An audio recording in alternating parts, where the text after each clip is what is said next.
Ladies and gentlemen, and welcome to my first impressions video of Black Ops 3, a game that I didn't really realize I had been anticipating until I realized that I was anticipating it.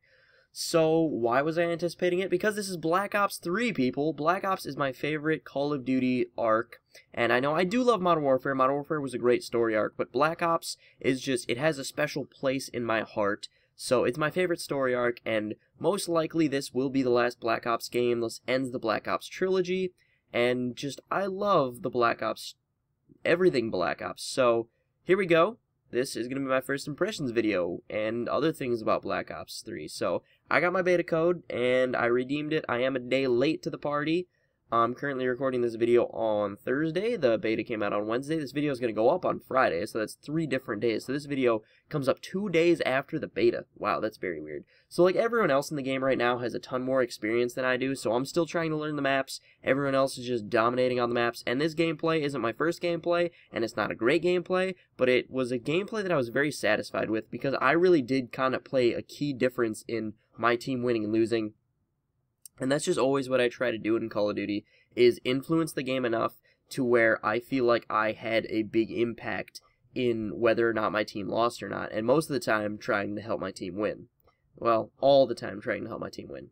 So how does the game flow? Well, it flows very well. It actually, if I was to make a comparison, I was thinking to myself while I was playing the game just a little bit, it's as if you take Black Ops 2 and mix it with Advanced Warfare, but you tone Advanced Warfare's movements down quite a bit. So the double jumps, things like that, they're not nearly as high.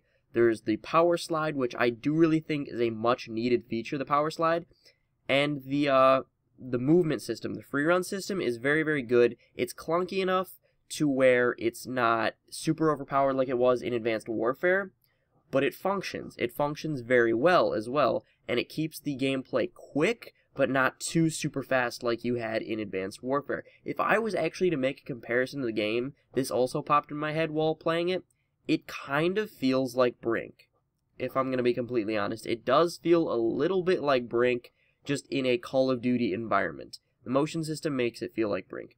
And this, the Specialist, I absolutely love the Specialist. I don't do extremely well with it all the time, but it's just so fun to use. And getting revenge right there, that's just awesome. An exploding bow and arrow. Who would have thought to put that in Call of Duty other than David Vonderhaar, probably?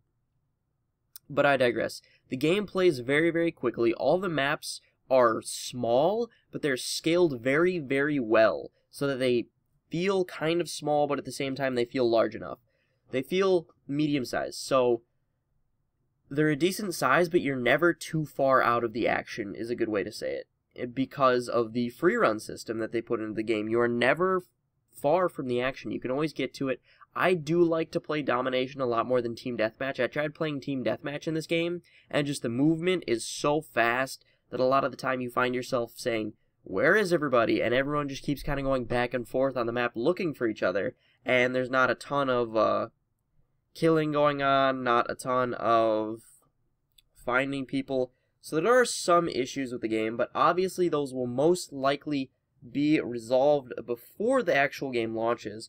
So if I'm going to tell you about the game right now, SMGs, it looks like, are going to primarily dominate the game with, as always, assault rifles taking the back seat to them, then probably shotguns, LMGs, sniper rifles. And snipers, this is another thing I thought while playing the game, is snipers, I definitely am looking to see some of the insane sniper gameplay that people are going to get with this free run system, jumping off of walls, scaling things with a sniper rifle. That's going to be really, really, really awesome to see. I cannot wait for that, because I want to see like phase montages where people are running up walls, wall runs, jump off 360 no-scope a guy. This is going to be absolutely insane for snipers, but at the same time I feel like it's going to be really, really hard for snipers, because there's going to be like such a high standard for gameplay now in terms of sniping gameplay, because we have all these new features which you can do all these different things with.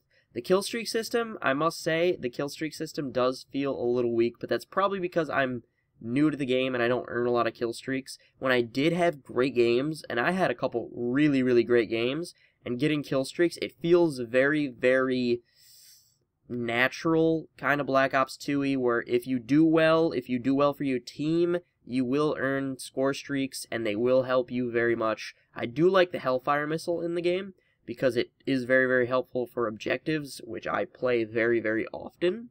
I am a huge objective player. If you've never figured that out, I've said that in a lot of my Call of Duty videos. Right there, that was complete bullshit. I just pulled the Sparrow out and immediately get shot with a rocket launcher. I did cut halftime here, or at least like the halftime kill cam, just to try to make this video a little bit shorter, because I know that like a 13-minute video isn't something I usually upload to my channel, and so I wanted to keep this kind of on the shorter end. And so, yes, I'm trying to do a gameplay commentary while also giving kind of a first impressions video. This is not a good idea. I should have thought about this more. So my favorite SMG so far, a lot of people are jumping on the Reaper, I think it is, saying that that's just like the gun, but I prefer the Kuda, the Barracuda, if you will, because it's the SMG you see me using now. I just like it a lot. I like it a lot more than I like the Reaper. I don't know, I'm just comfortable with it. It's the first gun that I got a silencer on, so that's probably it, because I hate playing without a silencer in Call of Duty. Just because of the way I play, I just run and gun so much that not having a silencer screws me a lot. I also need to unlock the perk soon where it silences your exo movements, for lack of a better term. I don't know what they're called in this game, but it doesn't silence them, but it makes sure that you don't show up on the minimap, which is another pet peeve of mine, showing up on the minimap, which is why I use silencers in the first place. And I always kind of like to use sights. Sights do help, so that's another reason why I use the Kuda. The Kuda is really the only gun that I've liked so far in the game. And, I mean, a lot of the guns I haven't given a huge sample size to, maybe like 3 minutes of gameplay, and some of those minutes of gameplay were like awful minutes where it's like Spawn gets spawn killed, then Hellfire missile, then another Hellfire missile, then Spawn gets spawn killed. And like I just rage and I go back into the Kuda because that's what I'm comfortable with. And I feel like that's the same for a lot of people in Call of Duty, is you find that one gun where you're comfortable with and you just roll with that gun, like that's your gun. Like here in this game, it's gonna be the Kuda, it looks like. For me in Advanced Warfare, ever since I first unlocked it, the ASM-1 was a comfort gun for me. Ever since I unlocked the MSMC in Black Ops 2, that was my comfort gun. And the PDW. Those two I go back and forth on. If we go back to Modern Warfare 3, the PP90, that was my gun. I always use it.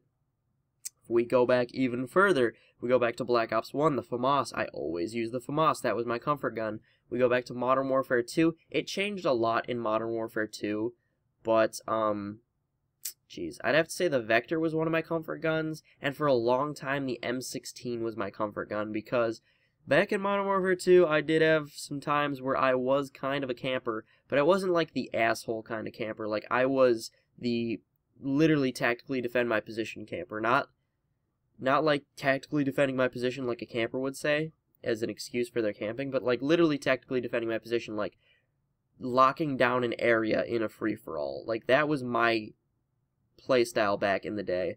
But now I've evolved a lot, and run and gun is my thing, and running and gunning whilst playing the objective has really, really become my thing, so that's what I do. The microwave things, I don't remember what they're called, but they're back, and they're extremely annoying. They're even more annoying than they were in Black Ops 2. Gore is back, that's another thing. I noticed that Gore was missing in the last couple games, and Gore is back. The Pick 10 system is back. I haven't fully got to exploit the Pick 10 system yet. The paint shop system is really, really awesome. You get to customize your weapon with custom paint jobs. Although it is a small area of the weapon that you get to customize, you don't get to customize the whole thing. But it's still pretty cool. I feel like it's going to be more customizable in the full version of the game, but I just don't know right now if it will be. I feel like there's going to be a lot is going to change by the time we get to the full version of the game. But I'm heavily anticipating the full version of the game. I actually, right now, have the Black Ops 3 Juggernog edition pre-ordered. I pre-ordered it day one, because I was like, you know what? It's really, really awesome. I want to make sure I get it, and I want to make sure that it doesn't sell out. And what did I do? I went and I got it, and what did it do? It sold out, like, 2 hours after I pre-ordered it. And so now I have the conundrum on my head of, do I keep the Juggernog pre-order and get it? Because it's so awesome, and I want that Juggernog mini fridge so bad, and the Perca-Cola coasters, because it's just so awesome. Or do I sell it on eBay because they're selling on eBay for hella cash, and that would be so nice for me going into college. So that's my dilemma right now. I feel like, I'm so on the fence. I don't know what to do with it. The capturing system in this game, it's different than it has been before. It feels a little bit faster when you have people with you and a little bit slower when you don't have people with you. And I'm not just saying like that in general in a vacuum. I'm saying like compared to previous games. I feel like if you have one other person with you, it goes as fast as it did when you had like 3 people with you in previous games. And when you're alone, it just goes like 3/4 of the speed.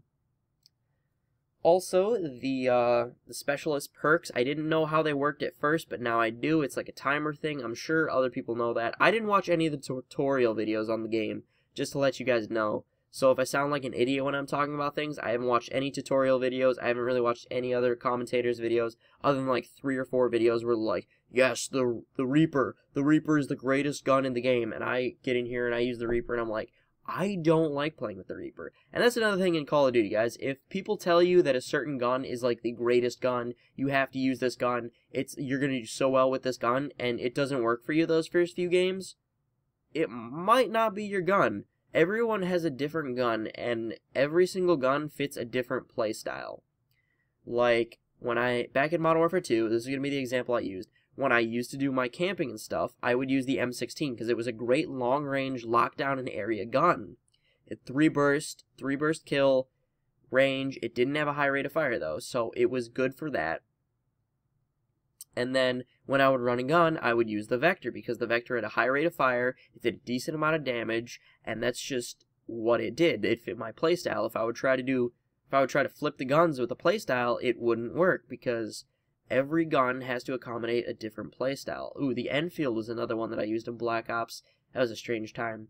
But the FAMAS and the AUG were comfort guns for me there, basically because they were carbon copies of each other in that game.